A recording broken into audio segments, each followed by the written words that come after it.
A reforma trabalhista foi sancionada pelo governo Michel Temer no dia 13 de julho de 2017.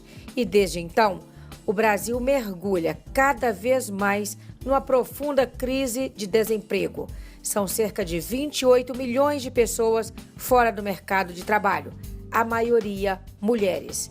Conversamos com o economista Frederico Mello, técnico do DIEESE na subseção da CUT Minas, sobre esse cenário. Por que a gente tem uma reforma trabalhista que ataca de frente o mercado de trabalho, Fred?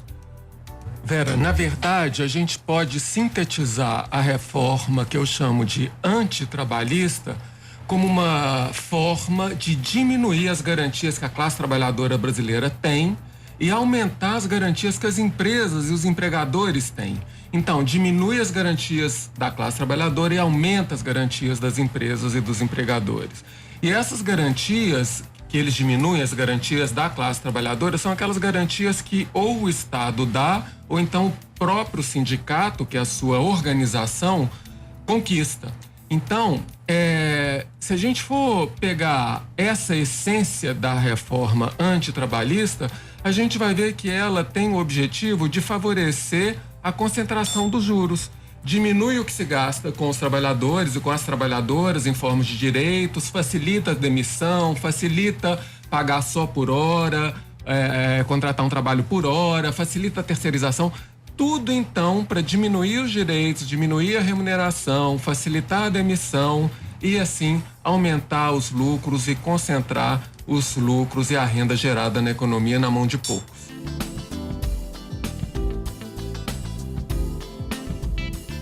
O que é a demissão, chamada demissão em comum acordo? A pessoa trabalhadora faz um acordo com o seu empregador, sabe-se lá como eles chegam a esse acordo, mas enfim, estabelece um acordo e a pessoa é desligada do emprego, mas tem menos direitos. Ela só tem 80% do saldo do FGTS e não tem direito a ter acesso ao seguro-desemprego. Mas aí as pessoas podem pensar o seguinte, mas por que a pessoa trabalhadora vai aceitar esse acordo, uma vez que ele é desvantajoso, que ele traz menos direitos? Ele aceita porque, senão a empresa, na verdade, faz uma chantagem com a pessoa trabalhadora. Fala assim, ou você aceita essa demissão em comum acordo, ou então você vai buscar os seus direitos na justiça. E aí, para buscar os direitos na justiça, o processo leva anos e anos, 2, 3, 4, 5 anos. E então a pessoa, ela se vê na situação de ou ter um recurso agora, sendo demitida, ou então ser demitida, preservar seus direitos, mas ter que esperar 5 anos para esses direitos serem efetivados. O número de desligamentos sem registro nos sindicatos, né, de baixas de desligamento dos funcionários aumentou muito, né? Eles estão demitindo os funcionários sem reportar isso aos sindicatos das categorias, né? E isso está acontecendo muito, né? As pessoas recebem um valor muito inferior do que elas têm direito e isso não passa pelo sindicato, né? O sindicato não tem conhecimento disso. E para além disso também teve uma outra questão muito forte nessa reforma trabalhista, que é mais uma reforma patronal do que trabalhista, né?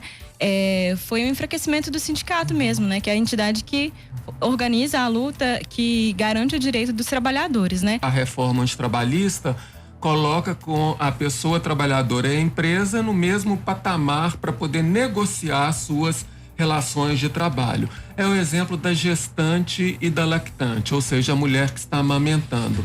Para a reforma antitrabalhista, a mulher grávida ou a mulher que está amamentando, lactante, ela pode trabalhar em áreas insalubres e ela vai negociar isso diretamente, individualmente com o seu empregador. Qual é o poder da mulher lactante ou da mulher gestante em negociar, falar com o seu empregador, não, eu não vou trabalhar nessa área insalubre porque isso vai fazer mal para o meu filho ou para minha filha? Ela não tem poder nenhum. Se ela falar isso, ela certamente será demitida. Então ela não tem poder para se contrapor ao interesse da empresa. E a reforma trabalhista coloca como se pudesse negociar de igual para igual no mesmo patamar de poder.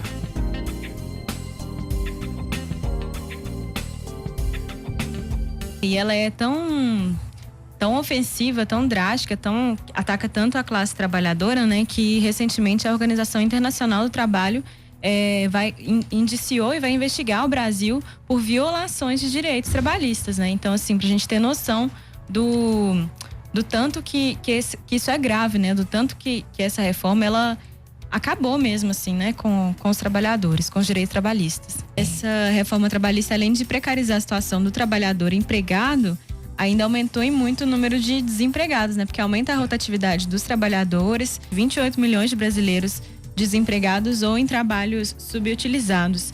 E tem um dado também interessante assim, caótico, na verdade, né? Que nesse ano, primeiro trimestre de 2018, foi registrado o menor número de trabalhadores empregados desde 2012, né? Foi quando começou a fazer essa medição, o IBGE que trouxe esse dado, assim. Então é isso, né? O emprego de boa qualidade hoje, no primeiro trimestre desse ano, é inferior a 2012. Né?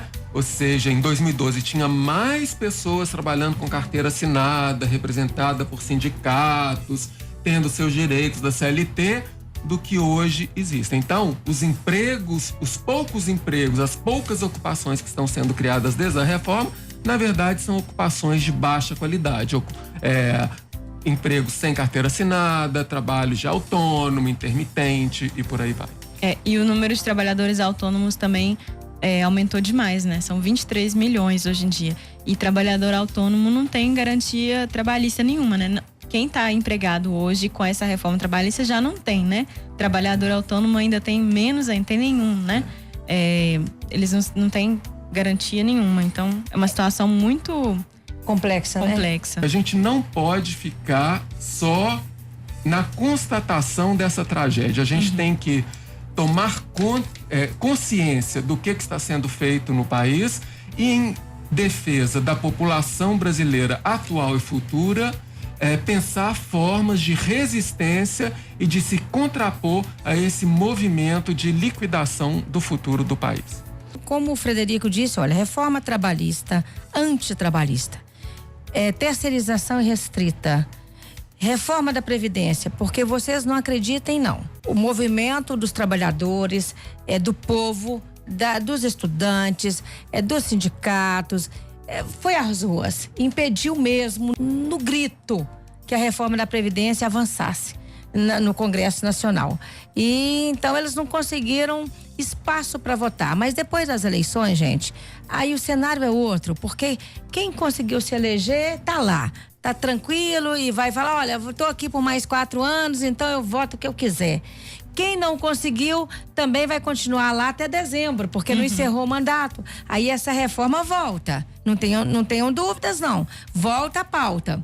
Se o movimento sindical, o movimento social conseguiu barrar a reforma da Previdência do governo Michel Temer até este momento, certamente o movimento sindical, o movimento popular, o movimento social vão se defrontar com medidas de reforma da Previdência depois das eleições desse ano. Então, foi uma grande vitória que conquistamos até aqui, mas temos que permanecer alertas e mobilizados contra mais esse desmonte de um direito público, de direito social do nosso país. Temos que reagir, continuar mobilizados, não deixar a reforma da Previdência ser aprovada, né?